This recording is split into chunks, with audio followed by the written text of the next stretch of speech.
MI Emirates are flying high. It was raining wickets and sixes for the men in blue as they put the Sharjah Warriors to the sword on Friday night to extend their lead at the top of the table. They now take on the Vipers, who picked up a crucial win over the Gulf Giants yesterday thanks to some world-class bowling from Mohammad Amir and fireworks off the bat from Azam Khan. We had a final ball thriller last time these sides did battle.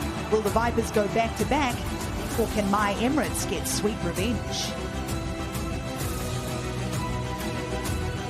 The games are coming thick and fast in the DP World ILT20, and Super Sunday kicks off today in Abu Dhabi with match 21. It's MI Emirates taking on the Desert Vipers. If we take a look at the points table, MI Emirates are leading the way with 10 points, and a win for them today would see them secure a place in the playoffs. But as you can see, there is so little that separates all 6 teams. A win for the Vipers this afternoon would make things very interesting as we approach the business end of this tournament. Any team could make the playoffs at this stage. Later on in Dubai, we have got the Gulf Giants taking on the Sharjah Warriors, so there is much to play for today. MI Emirates, they could really help themselves out here. The Vipers desperately need a win. It's another beautiful day here in Abu Dhabi. Bit of a breeze around, as you can see from my hair, but let's head out to the middle now with Natalie Germanos and the 2 captains for the toss. It's first place, MI Emirates taking on the Desert Vipers here in windy Abu Dhabi. At the toss, we of course have got the 2 captains, Colin Munro and Nicholas Pooran, and alongside the match, referee Roshan Mohanama, and the toss representative today, Unnati Shivraj. It's Nicholas Pooran who's got the coin. Heads. Heads is the call. Heads is a call. It is heads. And it is a heads. Colin, you win the toss. What are you going to do and why? I always get asked that. I'm not too sure. I think it's the way to go in T20 cricket these days. But yeah, it looks a little bit drier than the wicket that we played the Night Riders on. But again, chasing, it's always nice to know what you're going to go out there and do, especially with our all-rounders through the middle. So yeah, we've obviously got to bowl well and put them under pressure. Game yesterday, coming into Abu Dhabi. How's the team feeling?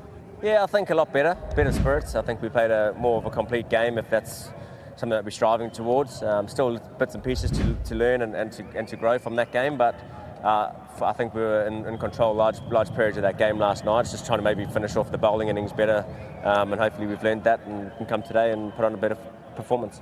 You've had quite a lot going on, obviously, a lot of games quite close together, change of personnel as well, coming in and out. How do you keep the team motivated then? I just think take the opportunity when it comes, stay nice and fresh. We haven't trained obviously over the last 6 or 7 days because of the tight schedule. It's not just us, every team's got to do it, and in these tournaments, but I think it's guys coming out and just trying to enjoy themselves and play for the team and take a bit of ownership and make sure that whatever they're doing, they're just thinking the team first. Sometimes it's when somebody's coming in for 3 or 4 games, they can think about their own performance a little bit more than the team, but the guys that have come in have been outstanding and put their best foot forward for us. Good luck, play well. Thank you. Cheers, bro. Go on. I think you're going to have a bat first. It is a day game as well. So does that change your preparation at all? It doesn't. I think we just have to assess as batsmen as fast as possible and communicate. In terms of your team, you're in a very good position at the moment. How important is it to keep winning? Very important. In T20 cricket, it's a game of momentum, and gaining momentum in the right time in tournaments like this is very important. So we just want to continue to do the right things, continue to respect this game, and do what we have to do. Very windy today, and a little bit difficult maybe in terms of conditions. What do you think about the conditions and what you might see from the pitch? Yeah, it's definitely windy. The pitch, I'm no expert on pitches, but it looks like a good wicket. So hopefully we can get a couple partnerships in there, get something respectable, and try to use the conditions in our favour, trying to defend whatever total we make. Enjoy the game. Good luck. Thank you. So the news then from the toss is that the Desert Vipers have won the toss, and they say they'll have a bowl first. Thank you very much, Natalie. Let's see what's coming up for you on Cricket Safari. Can the Vipers achieve the double over the table-topping MI Emirates? Trent Boult opens up on his passion for cricket and playing for the men in blue. And we assess the importance of MI Emirates spinning duo. It's a very exciting matchup. We are headed to the business end of this tournament, so all of the results are so crucial right now. I've got Anjem Chopra, Darren Ganga alongside of me. And Anjem, you know, we know that in the last matchup these two teams had, the Vipers got the edge over MI Emirates in the dying moments of the game. So how much confidence does that give them coming into today's matchup? Lots of confidence. In fact, they'll feel very confident with the fact that just because it was the last ball finish, it could have gone either way. And since then, MI Emirates are back in their den. They are here in Abu Dhabi and they haven't lost a game in the second season of the DP World. So yes, they will feel very confident. But MI Emirates will have some scars there, and you know that they won't want the same thing to happen twice. No, but there are a few things that have already started going in favour of the Vipers. One, they've won the toss, elected to bowl. So we've seen 2 losses from this MI Emirates team when they batted first this season. So that's a start. They've got to try and penetrate, get wickets in the power play, and then restrict them in the last 5. That's going to be crucial. And how they control Kieron and Tim David is going to determine the outcome of this game. Okay, so wickets in the power play are huge. No Shaheen Shah Afridi, he has now gone. But Mohammad Amir is one to certainly watch out for. And he bowled a lovely spell in the last game. That was just yesterday. He got a wicket early on to dismiss a quality batter like James Winch. So he'll be up really with the rhythm coming in. He knows this ground very well as well, Mohammad Amir, and the kind of rhythm that he has shown right through the DP World ILT20 Season 2, his first outing. And he knows that there's no Shaheen Shah Afridi. So he is leading the bowling attack. And once you have a quality bowler, given that responsibility to him, he's not going to take a step back. Having no Shaheen Shah Afridi is a big loss for the Vipers, but do you think that they've got the bowling unit capable of pulling something over MI? Of course, Shaheen Shah Afridi is a star performer. He's a wicket taker. We saw him win the game the last time around. So not only with ball, but with bat, he will be missed in the side. But having said that, I think they've got the capability and resources to cover and fill that void from him. You mentioned Mohammad Amir. His economy, very good. Second to Hasaranga. They're playing a debutant as well, Sauter, who has played for Oval Invincibles. So having another performing wrist spinner might prove to be very handy for this Vipers team today. Okay, well, they've won the toss. They're going to have a bowl first. Captain Colin Munro said the pitch looked a little dry. Let's head out there now with Rowan Gavaskar and Niall O'Brien to find out just how dry and what it looks like. We're back in Abu Dhabi at the wonderful Zayed Cricket Stadium. It's a beautiful day. Sun's out, nice breeze blowing. As you can see by the flags fluttering in the background. We're going to be playing on pitch number 5. Nobby just got a ball and chucked it away. Pitch number 5, Nobby, your thoughts? I tell you what, Ro, when I used to come to Abu Dhabi, on the bus to the ground, I was excited. Why? Because you get a beautiful strip. It's rock hard. It's got a lovely covering of grass that's just going to let the ball skid on. At this venue, 66% of wickets to seam. So seamers, you enjoy bowling here. Spin, I think you can really attack. Over to my left, it's 63-metre boundary, and there's a really strong wind. One of the batters of the tournament, Mohammad Wasim, has been out here for 20 minutes, and he's just practicing hitting over to the bank. It's a good surface. I think if you bat first, you get plenty of runs on this track. There certainly is quite a breeze coming across the ground, so much so I've taped my dress to the back of my legs. So, and Jamal, you look at these conditions, how much damage do you think the MI Emirates spin bowlers could do at this ground? 17 wickets between the 2 rest spinners. That's actual quality between Akil Hussain and Waqar Salam Khil. And the last game, they turned things around for the side as well. So you don't want to count them out. The only challenge at this point of time is, because they'll be putting the runs on the board, is when they come back in the evening, will they get the same purchase or not? We heard about the dryness, but still the ball has to land in the right areas. That umpire enjoyed that bowling spell just about as much as Salam Khil did, I think. But if you have a look at the way he bowled, the way he used his variations, could that cause some issues for the Vipers? Very much so. I think teams have struggled to sweep the ball against him. He bowls the wrong one predominantly to the right-handers going across them, and to the left-handers as well. He finishes the ball on the stump. So that is why he's so attacking in nature. I just feel that you can use the unconventional sweep, play with the turn, reverse sweep instead of the conventional sweep, but you have to play him for that ball going across you if you're a right-hander, or the ball coming into you if you're a left-hander. If you're a Vipers batter, you're like, I just got to see him off. Oh no, I've got Akil Hussain at the other end as well. He is going to cause some issues for them potentially. He should, because you know the kind of confidence that Nicholas Pooran has given Akil Hussain and the kind of rhythm that he showed, especially against the Sharjah Warriors. Having said that, the Sharjah Warriors were all over the park that evening against the MI Emirates. They just didn't land up for that contest. But you have to give it to Akil Hussain. He's been given a task, he's been given a role, and he's doing that really well. He certainly is. Another player playing very well in this tournament is MI Emirates' Trent Bolt. Let's find out a little bit more about the character.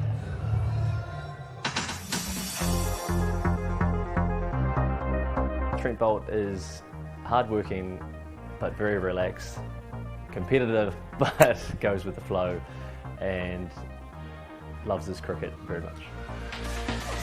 Chipped in the air and gone. Can't do it. Can he?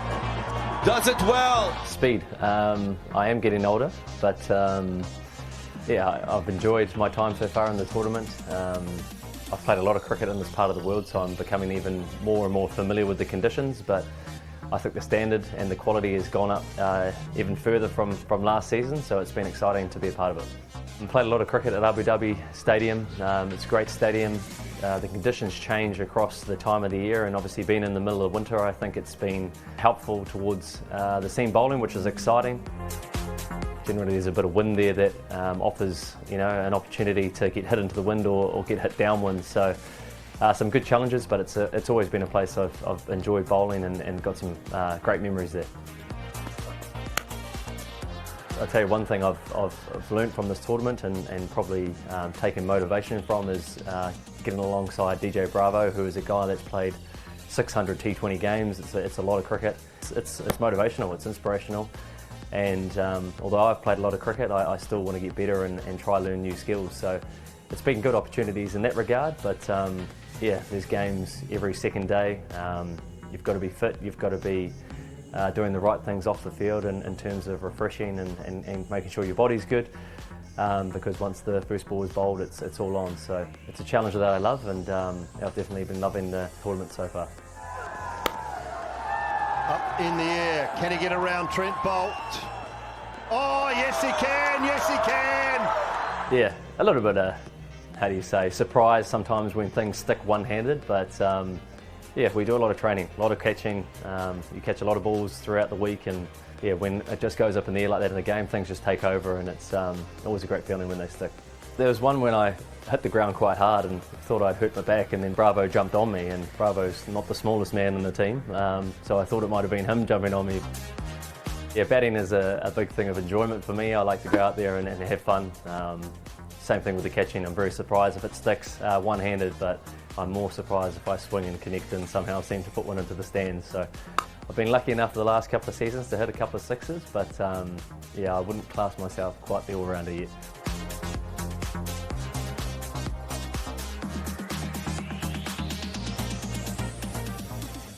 An amazing player, really, and he has taken such self-responsibility when it comes to keeping fit. He even did that when he was playing at international level as well, right through. He goes the extra mile, and as he mentioned there, it's all about wanting to get better, and that is a sign of a cricketer who is, I mean, that's the reason why he's so sought after. He's always trying to get better.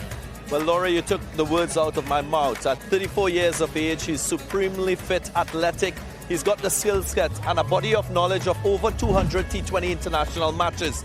So he's got the skills, but let's not forget his value added as well beyond what he brings. That confidence that he gives to Nicholas Pooran to bowl in pressure situations, let's not undervalue that. And as well, he's inspired Fazal Haq Farooqi, who is a leading wicket taker in this tournament. Another left-arm seamer who's a beneficiary of playing alongside Trent Bolt. So all those factors makes him a gun player in T20 cricket today. That's why he is so sought after, and we're looking forward to watching him in action here in Abu Dhabi. He's going to be coming up against another Kiwi, Colin Munro with the bat. The Vipers batting. We break it down after the break.